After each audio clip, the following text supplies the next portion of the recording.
ओम शांति। 19/3/2025 की प्रातः मुरली। ओ बाप दादा मधुबन से बोले, मीठे बच्चे, जी बाबा, तुम्हें इस पुरानी दुनिया पुराने शरीर से जीते जी मरकर घर जाना है। इसीलिए देह अभिमान छोड़ देही अभिमानी बनो। प्रश्न है, अच्छे अच्छे पुरुषार्थी बच्चों की निशानी क्या होगी? उत्तर, जो अच्छे अच्छे पुरुषार्थी है वह सवेरे सवेरे उठकर देही अभिमानी रहने की प्रैक्टिस करेंगे। वह एक बाप को याद करने का पुरुषार्थ करेंगे। उन्हें लक्ष्य रहता है और कोई देहधारी याद ना आए। निरंतर बाप और 84 के चक्र की याद रहे। यह भी अहो सौभाग्य कहेंगे। ओम शांति। अभी तुम बच्चे जीते जी मरे हुए हो। कैसे मरे हो? देह के अभिमान को छोड़ दिया तो बाकी रही आत्मा। शरीर तो खत्म हो जाता है, आत्मा नहीं मरती। बाप कहते हैं, जीते जी अपने को आत्मा समझो और परमपिता परमात्मा के साथ योग लगाने से आत्मा पवित्र हो जाएगी। जब तक आत्मा बिल्कुल पवित्र नहीं बनी है तब तक पवित्र शरीर मिल ना सके। आत्मा पवित्र बन गई तो फिर ये पुराना शरीर आपे ही छूट जाएगा। जैसे सर्प की खल ऑटोमेटिकली छूट जाती है, उनसे ममत्व मिट जाता है। वह जानता है हमको नई खल मिलती है, पुरानी उतर जाएगी। हर एक को अपनी बुद्धि तो होती है ना। अभी तुम बच्चे समझते हो हम जीते जी इस पुरानी दुनिया से, पुराने शरीर से मर चुके हैं। फिर तुम आत्माएं भी शरीर छोड़ कहाँ जाएगी? अपने घर। पहले पहले तो यह पक्का याद करना है, हम आत्मा हैं, शरीर नहीं। आत्मा कहती है, बाबा हम आपके हो चुके, जीते जी मर चुके हैं। अब आत्मा को फरमान मिला हुआ है कि मुझ बाप को याद करो तो तुम तमो प्रधान से सतो प्रधान बन जाएंगे। यहाँ बाबा का कहना है, कोई भी उपाय नहीं है, सिर्फ मेरे को याद करो तो तुम तमो प्रधान से सतो प्रधान बन जाएंगे। और बाबा बार बार एक ही पहला और आखिरी लेसन को पक्का करवाते हैं कि बच्चे अपने को आत्मा समझो। यह याद का अभ्यास पक्का चाहिए। आत्मा कहती है, बाबा आप आए हैं तो हम आपके ही बनेंगे। आत्मा मेल है न कि फीमेल। हमेशा कहते हैं हम भाई भाई हैं, ऐसे थोड़े ही कहते हैं। हम सब सिस्टर्स हैं, सब बच्चे हैं, सब बच्चों को वर्षा मिलना है। अगर अपने को बच्ची कहेंगे तो वर्षा कैसे मिलेगा? आत्माएं सब भाई भाई है। बाप सबको कहते हैं, रूहानी बच्चे मुझे याद करो। आत्मा कितनी छोटी है, यह है बहुत महीन समझने की बातें। बच्चों को याद ठहरती नहीं है। सन्यासी लोग दृष्टांत देते हैं, मैं भैंस हूँ, भैंस हूँ। ऐसे कहने से फिर भैंस बन जाते हैं। अब वास्तव में भैंस कोई बनते थोड़े ही हैं। बाप तो कहते हैं, अपने को आत्मा समझो। यह आत्मा और परमात्मा का ज्ञान तो कोई को है नहीं। इसीलिए ऐसी ऐसी बातें कह देते हैं। अब तुमको देही अभिमानी बनना है। हम आत्मा है, ये पुराना शरीर छोड़ हमको जाए नया लेना है। मनुष्य मुख से कहते भी हैं कि आत्मा स्टार है, भ्रकुटी के बीच में रहती है। फिर कह देते हैं अंगूठे मिसल है। अब सितारा कहाँ, अंगूठा कहाँ। और फिर मिट्टी के शालिग्राम बैठ बनाते हैं। इतनी बड़ी आत्मा तो हो नहीं सकती। मनुष्य देह अभिमानी है ना, तो बनाते भी मोटे रूप में हैं। ये तो बड़ी सूक्ष्म महीनता की बातें हैं। भक्ति भी मनुष्य एकांत में कोठी में बैठ करते हैं। और हमारी कोठी क्या है? हमारा भ्रकुटी का सिंहासन, जहाँ मैं आत्मा विराजमान रहती हूँ। हमारी भी ये एकांत की कोठी है। तुमको तो गृहस्थ व्यवहार में, धंधे आदि में रहते हुए बुद्धि में यह पक्का करना है, हम आत्मा है। बाप कहते हैं मैं तुम्हारा बाप भी इतनी छोटी बिंदु हूँ। ऐसे नहीं कि मैं बड़ा हूँ। मेरे में सारा ज्ञान है। आत्मा और परमात्मा दोनों एक जैसे ही हैं, सिर्फ उनको सुप्रीम कहा जाता है। यह ड्रामा में नूंद है। बाप कहते हैं मैं तो अमर हूँ। मैं अमर ना होता तो तुमको पावन कैसे बनाऊं, तुमको स्वीट चिल्ड्रन कैसे कहूँ। आत्मा ही सब कुछ करती है।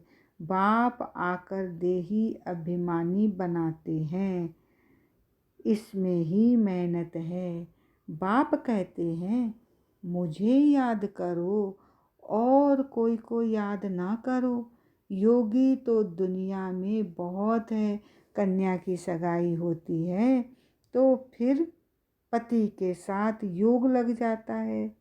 पहले थोड़े ही था, पति को देखा, फिर उनकी याद में रहती है। बाबा कितना सुंदर एग्जाम्पल दे रहे हैं यहाँ पर कि हमें भी उस बाबा को जब हमने देख लिया, उससे रूह रेहान कर ली, तो हमेशा बाबा की याद रहनी चाहिए। अब बाप कहते हैं मामे कम याद करो। ये बहुत अच्छी प्रैक्टिस चाहिए। जो अच्छे अच्छे पुरुषार्थी बच्चे हैं वह सवेरे सवेरे उठकर देही अभिमानी रहने की प्रैक्टिस करेंगे। भक्ति भी सवेरे करते हैं ना, अपने अपने इष्ट देव को याद करते हैं। हनुमान की भी कितनी पूजा करते हैं, लेकिन जानते कुछ भी नहीं। बाप आकर समझाते हैं तुम्हारी बुद्धि बंदर मिसल हो गई है। अब फिर तुम देवता बनते हो। अब यह है पतित तमो प्रधान दुनिया। अभी तुम आए हो बेहद के बाप के पास। मैं तो पुनर्जन्म रहित हूँ। ये शरीर इस दादा का है। मेरा कोई शरीर का नाम नहीं।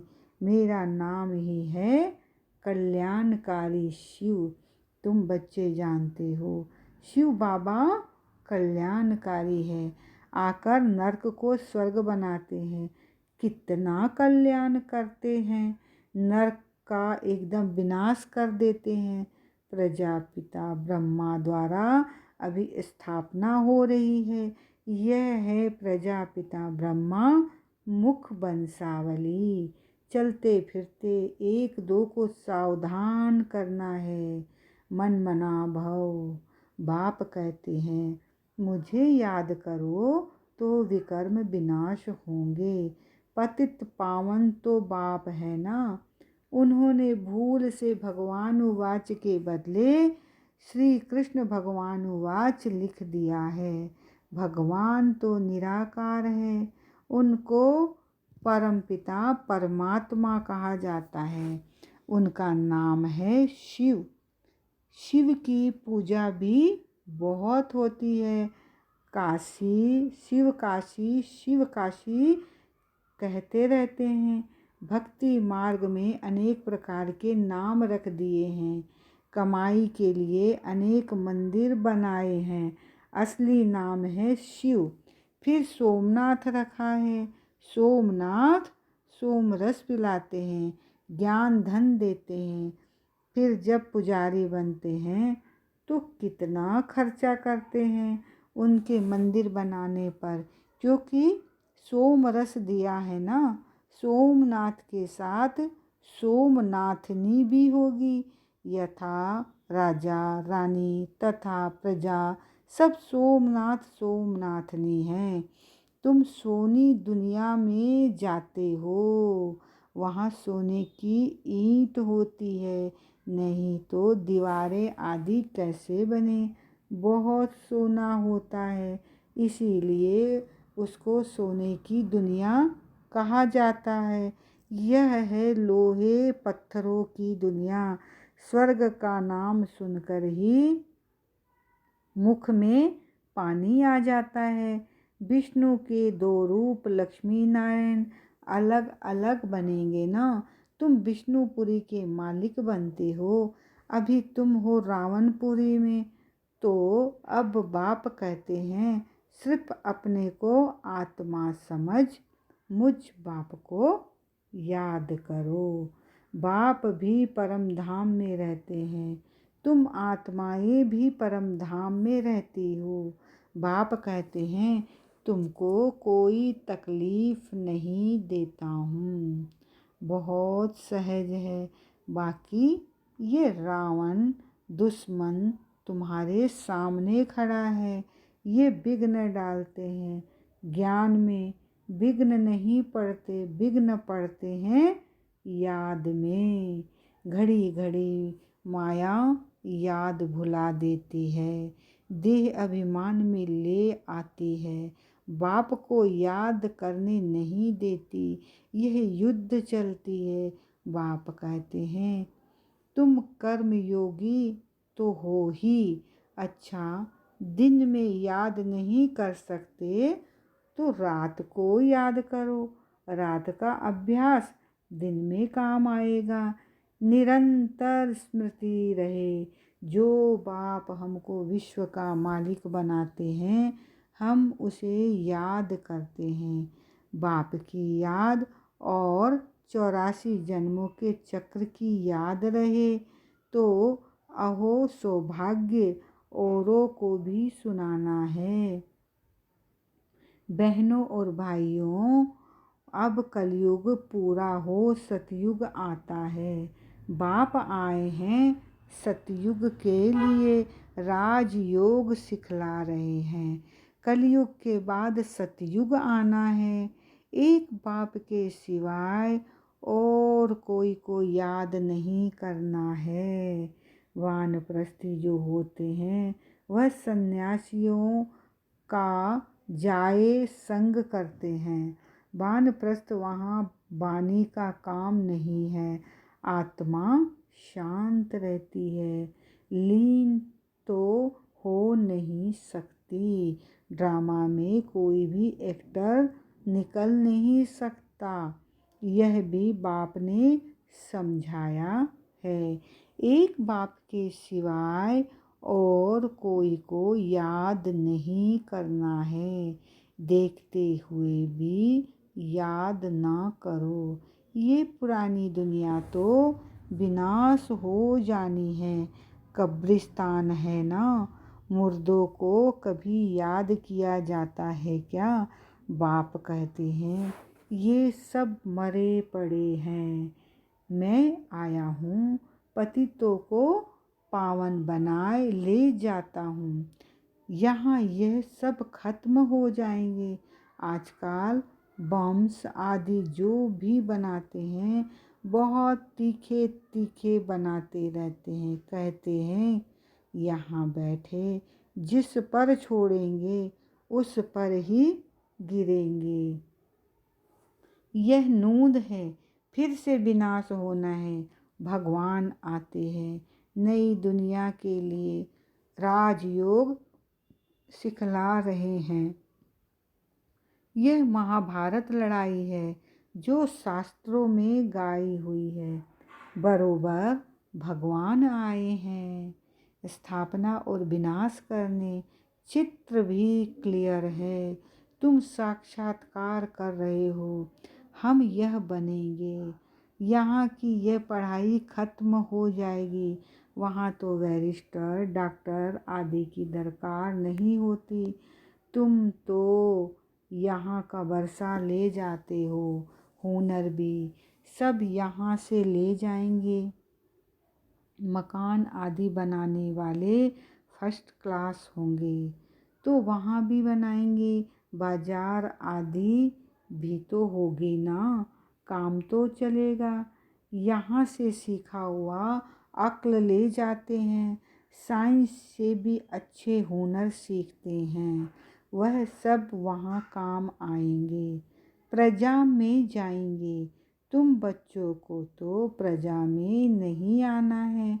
तुम आए ही हो बाबा मम्मा के तख्त नशीन बनने। बाप जो श्रीमत देते हैं उस पर चलना है। फर्स्ट क्लास श्रीमत तो एक ही देते हैं, मुझे याद करो। कोई का भाग्य अनायास भी खुल जाता है, कोई कारण निमित्त बन पड़ता है। कुमारियों को भी बाबा कहते हैं शादी तो बर्बादी हो जाएगी। इस गटर में मत गिरो। क्या तुम बाप का नहीं मानेंगी? स्वर्ग की महारानी नहीं बनेगी। अपने साथ प्रण करना चाहिए कि हम उस दुनिया में कभी नहीं जाएंगे, उस दुनिया को याद भी नहीं करेंगे। शमशान को भी कभी याद करते हैं क्या? यहाँ तो तुम कहते हो कहाँ ये शरीर छूटे तो हम अपने स्वर्ग में जाएं। अब 84 जन्म पूरे हुए। अब हम अपने घर जाते हैं। औरों को भी यही सुनाना है। यह भी समझते हो बाबा बिगड़ सतयुग की राजाई कोई दे नहीं सकते। इस रथ को भी कर्म भोग तो होता है ना। बाप दादा भी आपस में कभी रूह रिहान चलती है। यह बाबा कहते हैं बाबा आशीर्वाद कर दो। खांसी के लिए कोई दवाई करो या छू मंत्र से उड़ा दो। कहते हैं नहीं, यह तो भोगना ही है। यह तुम्हारा रथ लेता हूँ, उसके एवज में तो देता ही हूँ। बाकी यह तो तुम्हारा हिसाब किताब है। अंत तक कुछ न कुछ होता रहेगा। तुम्हें आशीर्वाद करूँ तो सब पर करना पड़े। आज यह बच्ची यहाँ बैठी है, कल ट्रेन में एक्सीडेंट हो जाता है, मर पड़ती है। बाबा कहेंगे ड्रामा। ऐसे थोड़े ही कह सकते हैं कि बाबा ने पहले क्यों नहीं बताया। ऐसा कायदा नहीं है। मैं तो आता हूँ पतित से पावन बनाने, यह बतलाने थोड़े ही आया हूँ। ये हिसाब किताब तो तुमको अपना चुकतू करना है। इसमें आशीर्वाद की बात नहीं। इसके लिए जाओ सन्यासियों के पास। बाबा तो बात ही एक बताते हैं। मुझे बुलाया ही इसीलिए है कि हमको आकर नरक से स्वर्ग में ले जाओ। गाते भी हैं पतित पावन सीताराम, परंतु अर्थ उल्टा निकाल दिया है। फिर राम की बैठ महिमा करते हैं। रघुपति राघव राजा राम। बाप कहते हैं इस भक्ति मार्ग में तुमने कितने पैसे गंवाए। एक गीत भी है ना, क्या कौतुक देखा। देवियों की मूर्तियां बनाए, पूजा कर फिर समुद्र में डुबो देते हैं। अब समझ में आता है कितने पैसे बर्बाद करते हैं। फिर भी यह होगा सतयुग में तो ऐसा काम होता ही नहीं। सेकंड बाय सेकंड की नूंद है। कल्प बाद फिर यही बात रिपीट होगी। ड्रामा को बड़ा अच्छी रीति से समझाना चाहिए।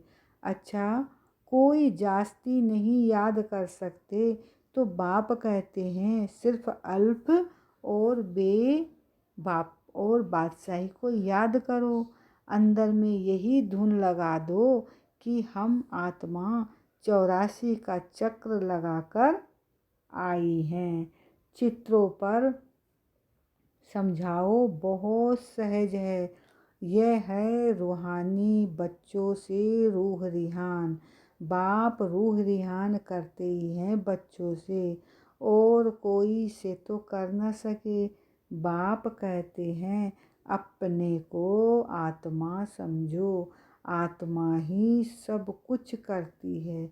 बाप याद दिलाते हैं तुमने 84 जन्म लिए हैं, मनुष्य ही बने हैं। जैसे बाप ऑर्डिनेंस निकालते हैं कि विकार में नहीं जाना है, ऐसे ये भी ऑर्डिनेंस निकालते हैं कि किसको रोना नहीं है। सतयुग त्रेता में कभी कोई रोते नहीं, छोटे बच्चे भी नहीं रोते। रोने का हुक्म नहीं, वह है ही हर्षित रहने की दुनिया। उसकी प्रैक्टिस सारी यहीं करनी है। अच्छा, बाबा का याद प्यार लेंगे। मीठे मीठे शिकील दे बच्चों प्रति माता पिता बाप दादा का याद प्यार और गुड मॉर्निंग। रूहानी बाप की रूहानी बच्चों को नमस्ते। धारणा के लिए मुख्य सार। पहला पॉइंट है, बाप से आशीर्वाद मांगने के बजाय याद की यात्रा से अपना सब कुछ चुकतू करना है। पावन बनने का पुरुषार्थ करना है। इस ड्रामा को यथार्थ रीति समझना है। दूसरे पॉइंट है, इस पुरानी दुनिया को देखते हुए भी याद नहीं करना, कर्म योगी बनना है। सदा हर्षित रहने का अभ्यास करना है, कभी भी रोना नहीं है। बाप दादा का वरदानी हाथ अपने मस्तक पर एहसास करेंगे कि बाबा आज हमें बहुत सुंदर वरदान दे रहे हैं। तो बाबा ने वरदान में कहा, प्रवृत्ति में रहते मेरेपन का त्याग करने वाले सच्चे ट्रस्टी माया जीत भव। जैसे गंदगी में कीड़े पैदा होते हैं, वैसे ही जब मेरापन आता है तो माया का जन्म होता है। माया जीत बनने का सहज तरीका है, स्वयं को सदा ट्रस्टी समझो। ब्रह्मा कुमार माना ट्रस्टी। ट्रस्टी की किसी में भी अटैचमेंट नहीं होती, क्योंकि उनमें मेरापन नहीं होता। गृहस्थी समझेंगे तो माया आएगी, और ट्रस्टी समझेंगे तो माया भाग जाएगी। इसीलिए न्यारे होकर फिर प्रवृत्ति के कार्य में आओ तो माया प्रूफ रहेंगे। आज का सुंदर स्लोगन है, जहाँ अभिमान होता है वहाँ अपमान की फीलिंग जरूर आती है। ओम शांति, ओम शांति।